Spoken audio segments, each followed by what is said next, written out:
KC Laboratory. Sponsored by Emprise Bank. It's the KC Laboratory presented by Emprise Bank. Every day of the week, every hour of the day.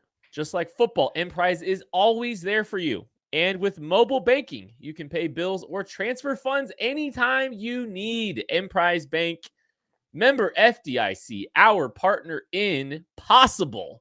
Thank you so much to them. And thank you so much for spending some time with us today. This is our last show before Christmas. I want to wish you all Merry Christmas and thank you for what this year has been here for KCSN here. And I'm so glad I'm doing it with my dear pals. First, find him on Twitter at Chief in Carolina. Maddie Lane. Hi. Very festive. Hello. You are today. Yes, I had to be, part of the 66.333% of this podcast that was happy that Christmas was coming up, that wanted to share our joyous feelings for Christmas. These 2/3 of us decided to join in the festivities. Craig doesn't like it when we, shower him with praise, so I'm going the opposite. I'm going heel turn on Craig now. We are just dunking on Craig the rest of the time. Go for it. He hates Christmas. Craig really is the old man from Home Alone, isn't he? I guess he did turn out to have a heart of gold, but you were scared of him for most of it. Maddie, I like how you went 66.333 at 66.666666. Whatever. It's late. I've literally finished my entire drink before we started this podcast because Tucker, the producer, decided to sidetrack us talking about Monty Ball and a book that he may have written or may not have written, which led us down another college running backs, train of thought. I found out earlier today my big manly German Shepherd dog is terrified of my cat. I literally won't come in the door if the cat's anywhere nearby because he's scared of him. So there's a lot happening right now, guys. Craig, how are you? I know you want to skip by Christmas, but how are you doing, pal? Yeah, great. Let's talk football. That's like Craig's comment once a week now. He's just let's get on with it. Let's just do the damn thing already. I love you guys, but let's do this. Craig is fed up. So this is the game preview edition for Chiefs Steelers. This is where we kind of look at 3 storylines on offense, 3 storylines on defense, players to watch, game predictions, all that good stuff. Potentially a highly relevant show with all of the COVID news. Also, anybody that had the under on Kent being interrupted in the first 5 minutes, congratulations. You win this week. Yeah, the Discord is probably thrilled. There's probably some side bets happening. Show side bets. Maybe we should make a Discord channel for that. That would be kind of fun, honestly. I just paid a lot of money. The KCSN black market. Let's talk about life without Travis Kelce and Tyreek Hill, because that's very possibly something that we could be experiencing on Sunday, because both of those players have appeared on the COVID list. Time to test out, obviously, but as we sit here, both of them would not be playing. What would life without Travis Kelce and Tyreek Hill be, Maddie? Pass. I would like to pass this question. We'll let the rest of it know. It wouldn't be pretty. The Chiefs with Andy Reid and Patrick Mahomes in years past, I would say they would be able to manufacture enough stuff to make this work. That the offense they would be able to come out and do something that would resemble a good enough offense to be an average NFL team.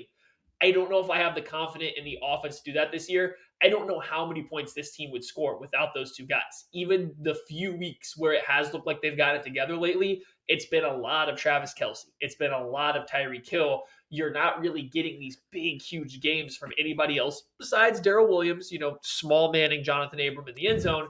You're really not getting a lot of stuff where other guys are stepping up to produce huge games. Now, maybe the volume that goes to Kelce and Hill being spread out to other guys would give them the opportunity to. I don't know. I think if this were to happen, if Travis Kelce and Tyreek Hill can't play, this falls squarely on Andy Reid, Eric Bieniemy, Mike Kafka's shoulders to come up with a game plan that schemes these other guys open, that's not going to ask them to win in the same ways as Travis Kelce and Tyreek Hill. It's just really hard to be confident in that when the only thing the Chiefs seem to be doing really well on offense is letting Travis Kelce and Tyreek Hill do what they do well. I mean, you're fortunate to have a guy like Nicole Hardman that can still be a vertical threat. And Nicole has not played a ton of snaps, but if Tyreek Hill is out, that becomes your guy. You want him doing some of those, some of those runoff routes, some of those deep overs, things like that to try and suck safeties away from the other receivers working underneath, Byron Pringle, Demarcus Robinson. But honestly, I would expect it to funnel through the running backs, which is where it should honestly funnel through the running backs. If you watched the Tennessee Titans play the Pittsburgh Steelers this past weekend, Julio Jones was limited. They did not have A.J. Brown. They didn't really have a ton of confidence in their receiving core. And so they just kind of leaned on their running backs that aren't Derrick Henry, some backup guys. And they had a lot of success with that, whether that be running the ball between the tackles, whether that be just quick checkdowns to these guys in space and getting them, running screen passes. The Pittsburgh Steelers really struggled with that. And again, they weren't having to defend an elite receiving core out there. I mean, Julio was out there, but they weren't throwing him the ball. So it was a situation where the Titans came out with a good game plan to attack him through the running back position. Luckily, as it stands right now, I'm knocking on all the wood in the world. The Chiefs have a healthy running back room. If Travis Kelce and Tyreek Hill are out of this game, I still expect some of the deeper concepts to be there with some of the routes that they're going to run, but I do expect a lot of volume through the running back group. Yeah, the work down, push for depth, work down to the back, maybe create some space underneath for the back. And the Chiefs did a lot of that last week. I mean, differently, not the same, obviously, but they were pushing for depth and working Tyreek Hill, Travis Kelce underneath anyway. So it's just a matter of who you're working underneath some of those vertical stretches. And the Chiefs can do that too. I think one of the things you got to talk about here, and I think this kind of leads into that though too, is it's not just gonna be pushing for depth and working underneath. I think the quick passing game's got to be a factor here, getting the ball out of Patrick Mahomes' hands. And just trying to move the sticks efficiently, if you will, Maddie. But something kind of has to take place of the Chiefs' run game. I think last week we saw the Chiefs' run game really struggle to get going after those first couple drives. It's been something that's been kind of inconsistent all year. When the Chiefs need 1 to 2 yards, they're great at getting 1 to 2 yards. But when they need to pick up 5 yards on first down, they're very inconsistent. They're really good at getting 1 to 2 yards. But once you start needing to really rely on that run game to move the ball, it's not there. So I think the Chiefs are going to have to fall back on the quick passing game. The Steelers aren't going to want to get beat deep. I do think they're going to blitz a little bit more than they maybe did to start the year because it's been ramping up for them. You've seen defenses against the Chiefs doing that. And in order to stay safe over the top, teams kind of have to play soft coverage. So it's going to be that quick passing game, especially if you're missing Kelce and Hill. You may not trust guys to get deeper into these route stems and then get open. You might have to scheme up some quick bubbles, slants, little hitch routes, and just let your playmakers go out and make plays. I think it'll be especially interesting to watch if Devin Bush for the Pittsburgh Steelers can't play. He's on the COVID list for them right now. That's going to put Robert Spillane or a Miles Killebrew playing snaps for them. Now, Devin Bush has not been great this year by any stretch of the imagination. He's not been a good player, but he's still been a starter that's played the vast majority of their reps, even more than Joe Schobert most weeks. So that linebacker group, that middle of the field area will get a little bit softer. So if you're the Chiefs, you really just have to find where they're going to put Minka Fitzpatrick and throw a quick pass away from him, and that's going to lead to a lot more success. That's the entire process I think the Chiefs are going to have to do to have the main part of their offense going in this game, especially if you don't have Kelce and Hill. Yeah, that Devin Bush makes a difference from an alignment standpoint. It doesn't matter, what he's doing after the snap right now. If you listen to any of the stuff that we've done with DJ, he'll tell you, this is what the mic has to call out before the play and spit out everything that you have to get in 3 or 4 seconds.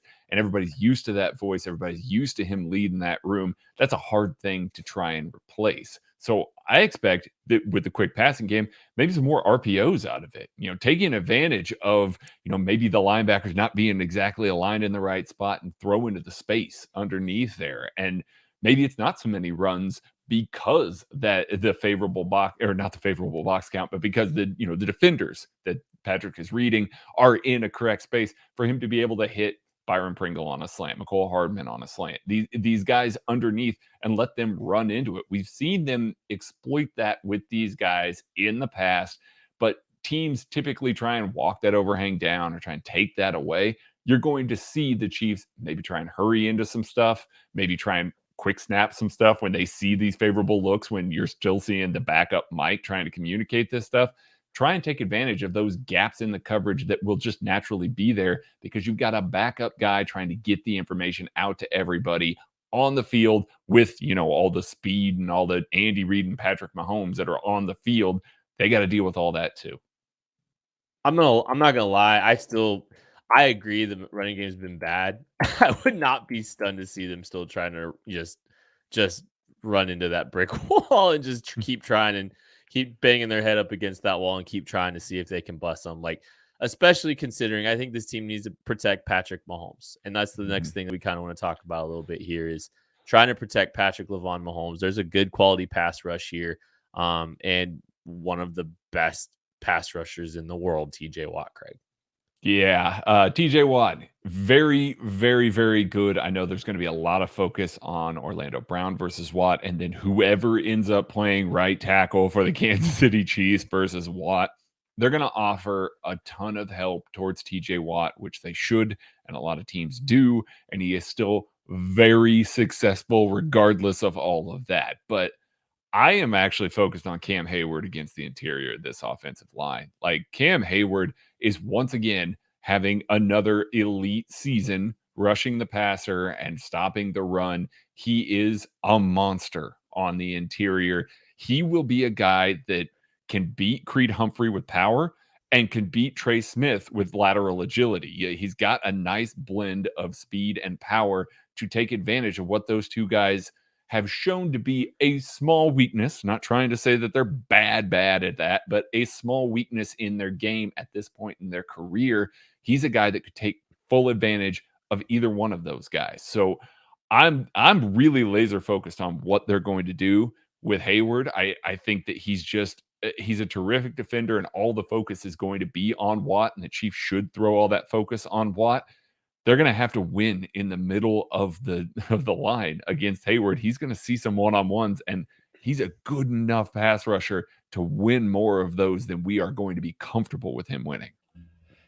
And at this point, I'm almost just like praying that the Steelers kind of start blitzing more often. I think we saw the Broncos doing a little bit. The Chargers did it a lot. Like, they blitzed the Chiefs 19 times for some reason. Some kind of something they saw in the second quarter, they switched and they just started blitzing a ton for certain formations. So I hope the Steelers kind of continue this trend. It's been since week at least 11 where they have blitzed, quote unquote, or sent more than 5 rushers less than 9 times in a game. 2 of those games, they've been up around 14, 15 plays where they are blitzing the opposing quarterback. So I hope we get one of those games, because while I agree with Craig, stopping Cameron Hayward and stopping TJ Watt and Stephon Tuitt and Alex Highsmith plus other guys they're sending, going to be near impossible, I think, for this Chiefs offensive line. But you get out of coverage, let that quick passing game go behind it. I feel good about that. I feel a lot better about that than letting Cameron Hayward kind of tee off in a one-on-one while the Chiefs are being forced to help against TJ Watt. And then, don't forget, Alex Highsmith and Stephon Tuitt can both take over games in specific spots.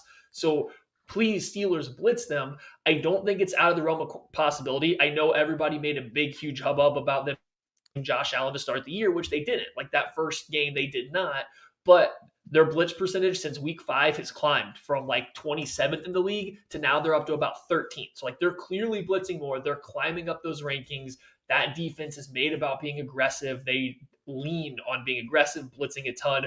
Hopefully they keep that energy versus the Chiefs, because I really do think that's going to be one of the ways the Chiefs can get out and actually score points, if there's going to be guys missing due to COVID. Even if not, I still hope they blitz. But I think that's kind of like the ace in the hole for the Chiefs if they are missing some of their starters. The only thing I'll say about that is with blitzing is like, I don't think Patrick Mahomes is going to have a problem. I worry a little bit about the side adjustments, the hot adjustments from some of the receivers. Byron Pringle doesn't get on the same page all the time with Patrick Mahomes, Nicole Hardman, Noah Gray, Blake Bell. Like, I mean, some of these guys are, I think they'll not Blake Bell. Chiefs have one healthy tight end right now, not Blake Bell. Oh, that's right. Blake Bell's out too, isn't he? Yeah. Oh my God. Oh no. Secret weapon, the Big Bird. Oh yes. They're gonna play 21 personnel all game. But yeah, I do think that what's that's Demetrius Harris up to? Well, hey, look, Mark Vital's coming up. Yeah, I just wonder, like, that's something you need to pay attention to because chemistry and assignment, like, I Mhm. I don't know if those are the strengths of the guys on the field, historically that we've seen. So I think Byron's done a decent job. It just seems like there's also been some inconsistencies there. I think with some of the pressures and side adjustments, he's actually been okay. I think about like the Giants game, they went into empty and like he just ran to a little void in the middle of the field. So like there's some, he might be decent there. We'll find out. All right, players to watch. My guy to watch this week is Trey Smith. Trey Smith is going to be tasked probably a lot with helping against Watt on the inside. And he's also going to be tasked with taking care of Stephon Tuitt, taking care of Cameron Hayward. Those are big asks for a rookie. But this man is ready for it. Like, he is ready to come out there, show that he can, go up against these elite players from this Steelers defensive line and show that he can body them, put them in the ground, all the hallmarks of a Trey Smith game. We could have one of those. And this is the perfect time to really get him going even further. He's come this far already, and he's got these highlights, and he generally plays well for 95% of the game, which is awesome for an offensive lineman. This is a game where if he does that against this group, we're going to be talking about him in a completely different echelon. Again, raising him up the bar a little bit more, knowing that he can handle some of these guys going forward on the schedule. I'm just really excited to see that matchup for Trey Smith against some elite players on the interior. I'm going to go with Darrell Williams.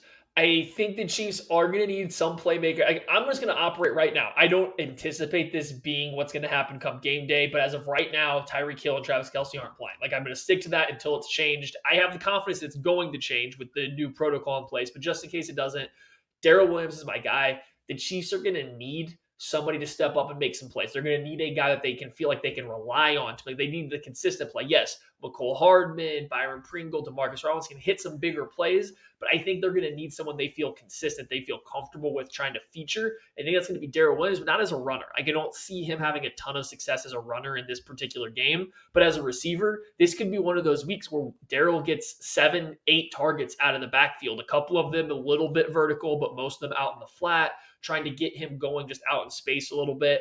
I think this is the kind of game that if that's the case, they're going to need the most comfortable guy Patrick Fields throwing to, and that really might be Darrell Williams over anybody else if you don't have Kelce and help. All right, so I'm going to go with Nicole Hardman here. I got a couple fun stats for you. So Tyreek Hill missed weeks 2 through 5 of the 2019 season. That was Nicole Hardman's rookie year. 3 of his 9 biggest games as a Chief happened in those 4 games that Tyreek Hill missed.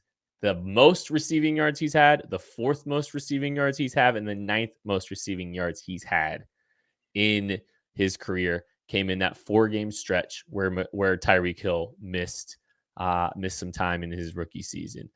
15% of his career receiving yards came in those 4 games that Tyreek Hill missed. So there might have been a little bit of redundancy, or there might have been some redundancy here at times, some of the stuff that Tyreek Hill has done. Be fascinating to see because it's not the same offense that we saw in 2019. And teams have done a much better job of keeping the lid. I think Maddie mentioned Tyreek Hill, his usage has, his yards per target, his yards per catch has been significantly lower historically. But this is a game you need Nicole Hardman's speed more than you ever have because Tyreek Hill potentially could be absent. So that's the guy I'm watching. This is the prime opportunity for him to prove his value and show up. They need him drastically, badly if Tyreek Hill does miss. All right, let's talk about the defense. It's the defense might have to carry him. Look, we were talking before the game. The Steelers are just they play the ugliest brand of football that you can imagine. It's disgusting. It is not fun to watch. Sunday is going to not be fun to watch as a Chiefs fan. Do not get ready. It's not a beauty contest by any stretch of the word. So the defense is probably going to slog this one out with the Chiefs. And the Chiefs defense is going to need to slog this one out with just a gross Steelers offense. Let's start with the quick passing game, which is the word quick in Big Ben is just funny, Craig. I'm sorry. Yeah, no, it is funny. You know what's funny? Big Ben has the shortest time to throw in the NFL. The absolute shortest time to throw in the NFL. Over the past 3 weeks, I believe you right here, 2.18 seconds to throw last week. 2 weeks ago, 2.23 seconds. 3 weeks ago, 2.24 seconds. You know what's really hard to do when that happens? Get to Big Ben. It's ridiculously hard to get to the cornerback when he's throwing the ball that quickly. And it's because of the offensive line in front of him. They don't trust him. Like, he takes a ton of hits on some of these plays. I mean, there are guys in the backfield immediately on some of these. So even with that short time to throw, he's still taking hits right after he throws. He's still taking sacks. They're still there. But it does kind of reduce what they can do. And they dial up, they scheme up a lot of timing routes because of this, because they need to get the ball out of Big Ben's hands fast. He's going to hit the top of his drop. That ball is going to come out 9 times out of 10. So they're going to scheme open, these guys underneath on some of these drag routes. You're going to see a lot of slants. You're going to see some bubbles. You're going to see a lot of things, 8 yards and in, and they're just going to try and get it out quickly. So what you're going to see is probably a lot of press reps out of Steve Spagnuolo's corners. They're very comfortable doing that. They're very comfortable playing that way. And you can also see maybe some linebackers that play a little more flat-footed, like Nick Bolton did when he was in the dime this week and was able to kind of come over and lay some hits, get his hand on some balls. So I think that you're going to see a lot of similar things that we did from that Chargers offense that was throwing the ball quick once again. But Big Ben just does it so much quicker. I expect we're going to see a lot of that because it's just been consistent over. It doesn't matter who they've played. They just want to get the ball out of his hands as quickly as possible. That doesn't mean that it gets on the receiver quick by any means. It just means that it's out of his hands quickly in that amount of time. Well, and that's kind of where Big Ben's at right now in his career. Right? I don't want to, mince words here. Right? Big Ben is not playing quarterback very well right now.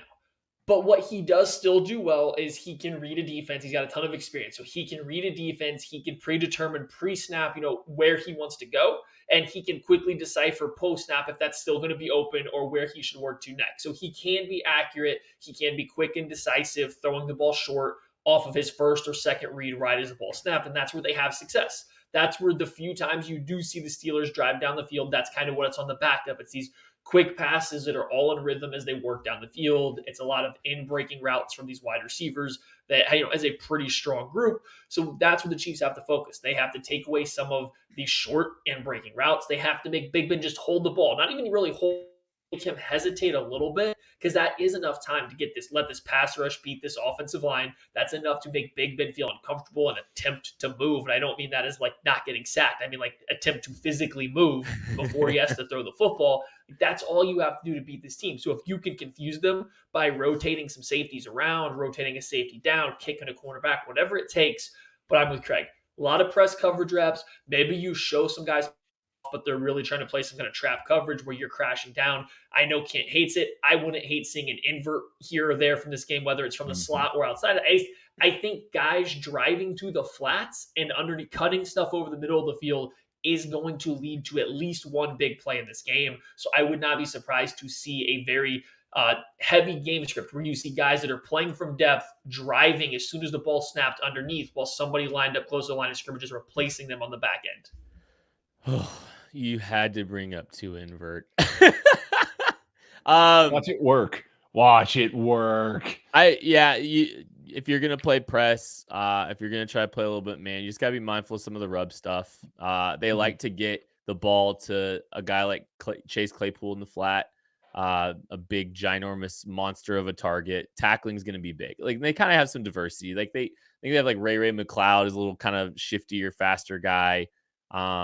Chase Claypool is the bigger physical player. Although Chase Claypool a couple weeks ago had one of the worst games I've ever seen in my life against the Vikings. Just like I could not stand rooting for Chase Claypool.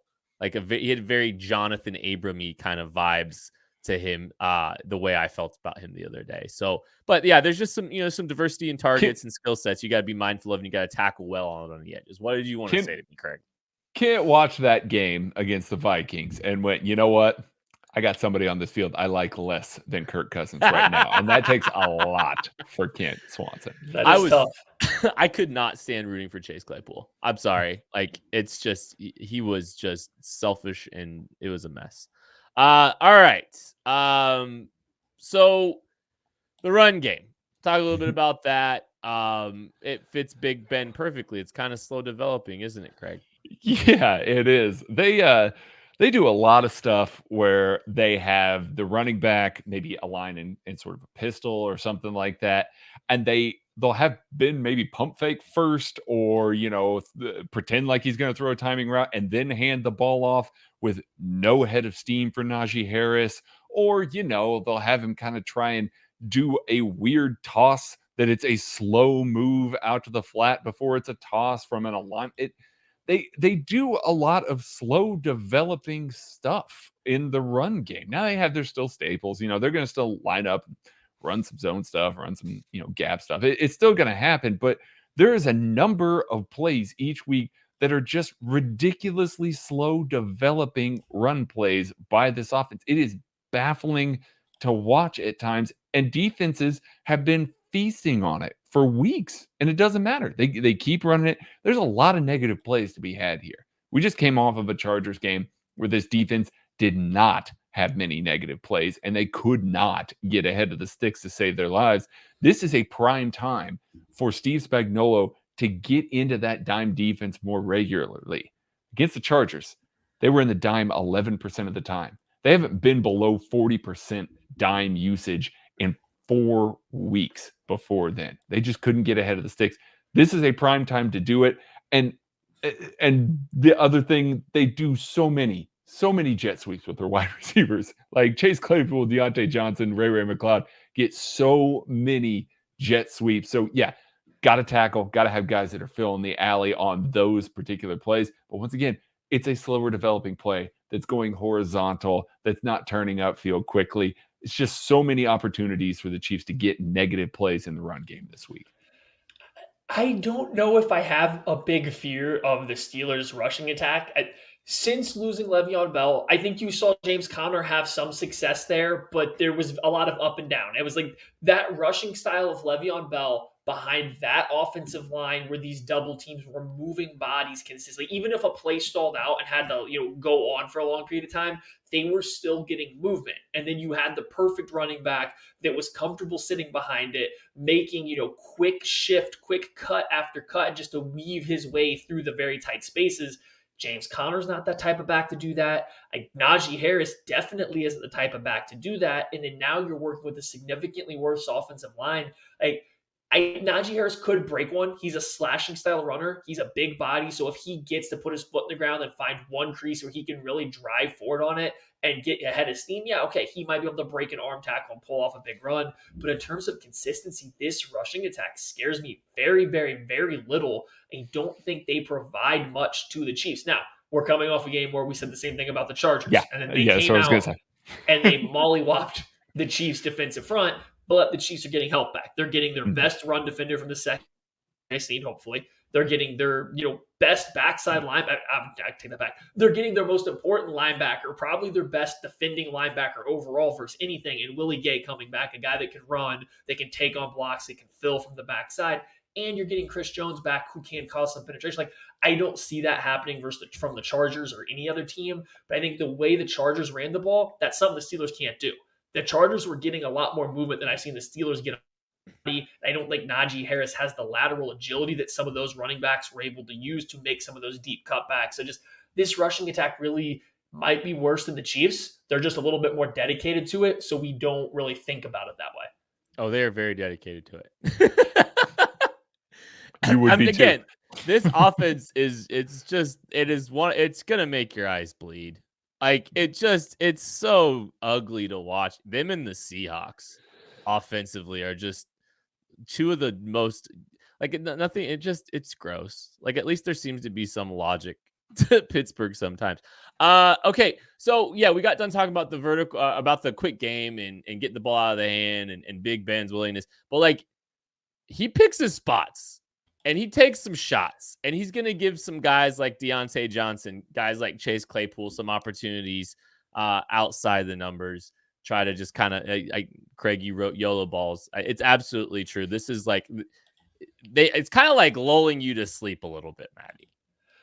Oh, absolutely. And like Craig said, this ball's still coming out of Big Ben's hands early. So I don't think that he's waiting to see that his guy wins. I don't think that he's waiting to see that somebody's going to be open. I think he gets the coverage check that he wants. He knows he's going to get one-on-one coverage. And if he gets that, he is 100% hitting the back of his drop and chucking up a YOLO ball. If it's to Chase Claypool, they feel great about it. If it's to James Washington, they feel pretty good about it too, actually, oddly enough. It's like, they're willing to do this. They will throw the ball deep. So if the Chiefs are going to come out and play a lot of press coverage, especially if you are going to roll another safety down into the box to handle the quick passing game and the dedication to the run game, you are going to get these one-on-one opportunities with Claypool, with Washington, with Deontay Johnson on the outside. And you're going to have to live with those. In the past, that would be a matchup that scares me a ton as a Chiefs fan just looking at this roster. These corners haven't shown great a job outside of Snead of playing the ball in the air, especially vertically over their shoulder. They've not shown a good ability to not commit defensive pass interference downfield when challenged. Chase Claypool might be the best receiver right now in the NFL at getting defensive pass interference called on vertical passes down the sideline. So, like, that would scare me. But this year, it's been a little better for the Chiefs. I don't think they're coming off their best game to show that against the Chargers. But, I mean, Mike Williams is a freak. I guess Chase Claypool is too. So we'll see how that goes. That's just something they got to be wary of because the Steelers will do it. That's when they can't get it going, you're going to see 2 or 3 drives are going to stall out with nothing looking good. They're going to come out with 3 straight drives and just throw these YOLO balls down the field and see if the referees flag them, to get into field goal range. That's their offensive game plan every week, pretty much. Yeah, it's just the way that this team is played, the way the Steelers want to play these games, the way that they have played these games. Like some of these games are in the teens that they've played. One of these vertical shots on one of these PIs, just hitting one of these can really change the outcome of a game like this, especially if the Chiefs are going to be shorthanded. I'm a little bit worried. Like I'm kind of worried about this game. Weirdly, just because of the attrition and the monster around the corner with some potential additional attrition here, even though it's just going to be, I think it's like one big play down the field, be it PI, be it, a conversion, could go a long way in giving the Steelers a chance at winning this game. It's something to keep an eye on. It happens every time I watch them. And yeah, you just got to be mindful of it. It does. It does. And for everything that we say about Big Ben, he does keep his eyes downfield. He does. Even if he doesn't have, the arm strength that he used to push the ball downfield the same ways, if that first read is gone, he's not dropping his eyes. He's not trying to, look around the pocket. He keeps his eyes up. He's looking downfield at those guys. So even if he doesn't see that guy, beating his man downfield, he doesn't care. 50-50 ball to Chase Claypool, to Deontay Johnson is as good as anything to him. It's better than standing in there and taking the sack that's inevitably coming behind that offensive line. So he would rather take that gamble than go for the sure thing, underneath or, across the middle or something like that if it's a 50-50 situation. So, he'd rather gamble. But in Kansas City, you don't have to gamble with your liquor stores anymore. You do have a sure thing coming. Summer of 2022, a Macadoodles is coming to your area. This is going to be your go-to spot.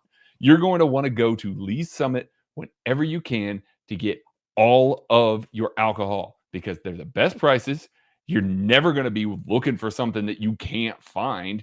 And if you go in there with, I don't know what I really want this week, guess what? You can turn around and ask one of their dedicated customer service people to really hook you up and help you out. And they're going to do it. And they're going to give you a terrific recommendation.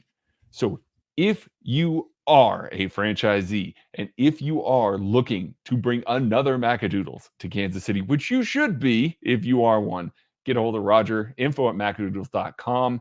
And we need more of these. Get the sure thing because you want it. It's free money. So go do it. Craig, you're so money.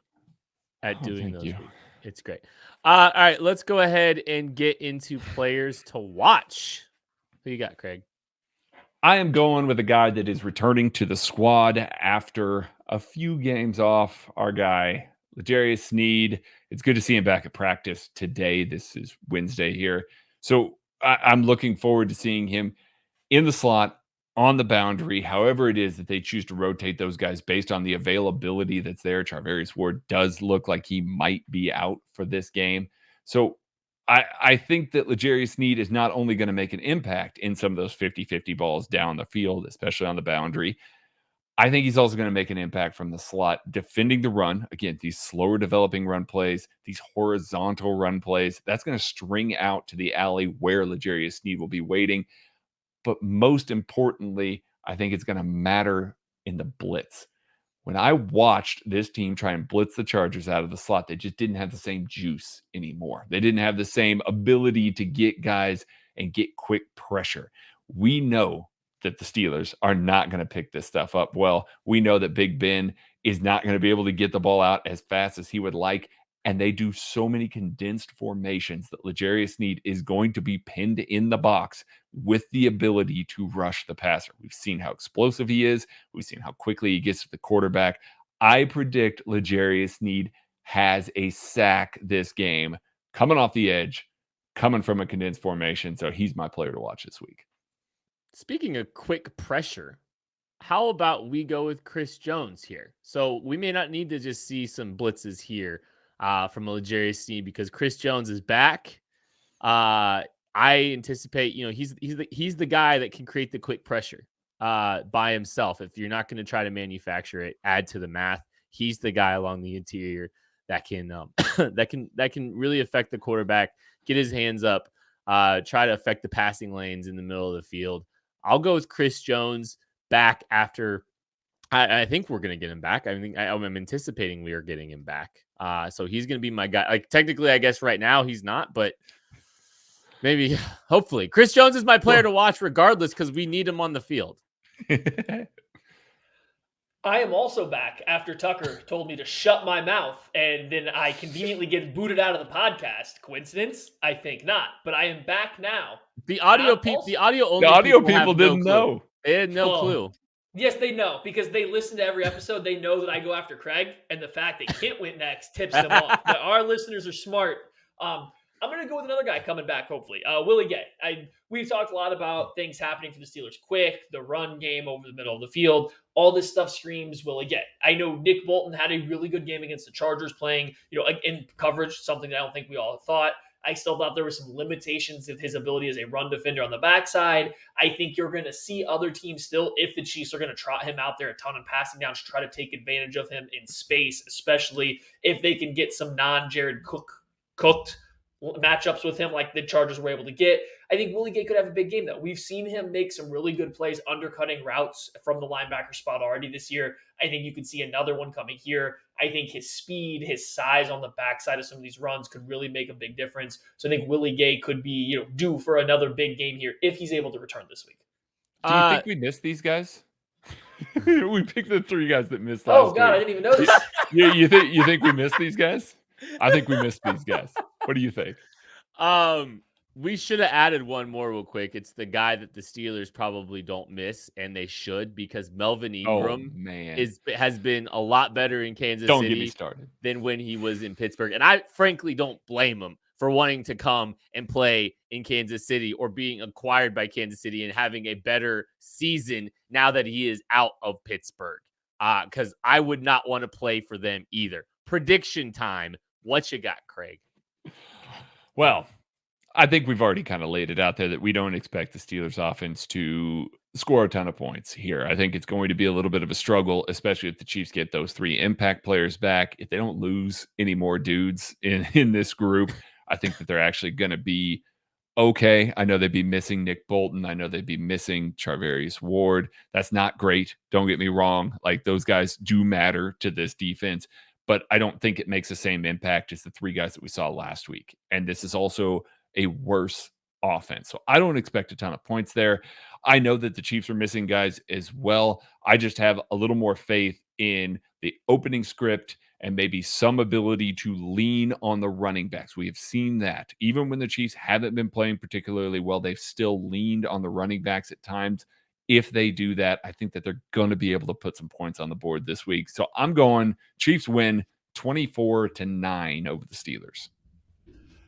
So this is something we haven't touched on during this entire podcast. There's an outside chance that this game gets postponed or moved to a Monday or Tuesday. We saw that happen this week. It's possible with this game, especially if the Steelers go through a run like the Chiefs just did. I mean, with Devin Bush and a couple other guys now entering protocol, they could have a day coming up where they get 6, 7, 8 guys going into it. So there is a chance this game is moved. I think the more this game gets moved, the more it helps the Steelers. The Chiefs have already had a long week to prepare for the Steelers. The Steelers getting those extra days to prepare for the Chiefs, I do think evens that out. So maybe they could come up with some more game-specific stuff if it gets postponed. But either way, the Chiefs have had enough time. I trust Andy Reid with enough time versus a defense that I think has enough holes that they will be able to put up some points. I've already said I kind of anticipate at least one of Travis Kelce or Tyreek Hill being able to come back for this game. Even if they can't, I still think I trust Andy Reid with the extra time to scheme up some points. I do think the Chiefs can score 27 points. I just don't see where the Steelers, the way this defense is played, are going to put up very many points to compete. Maybe some garbage time points. Maybe they hit an explosive play here or there, but consistent offense up and down the field versus this defense, the way that they've been playing, I don't see it. I got the Chiefs 27-13 in this one without it ever really being that close. I'm anticipating the grossest game of the year. I don't even think this game's going to be fun to watch. You mean the Green Bay Packers game? No, the Cowboys game, the Broncos game. There's a lot of games. Yeah. The Giants. I think this one's this that is gonna Giants game was gross. This is going to be one of those gross, like it's just going to look gross. Like I think the defense will play well, and so I mean I guess that that'll be fun at least. But I don't know what the offense is going to do. I think they're going to do enough to win the game for sure. I'm a little worried that just some dumb stuff's going to happen, and the Steelers are going to do enough to maybe make this a little bit more competitive. It just seems like how the Steelers play. There's always something. I got a 2010 win for the Kansas City Chiefs. Enjoy it, I guess.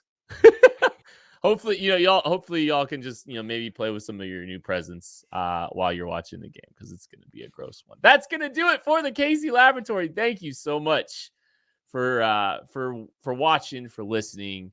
Hopefully you have a wonderful Christmas, and we'll talk to you afterwards. And hopefully the Chiefs get another dub shortly after Christmas too. We'll catch you later.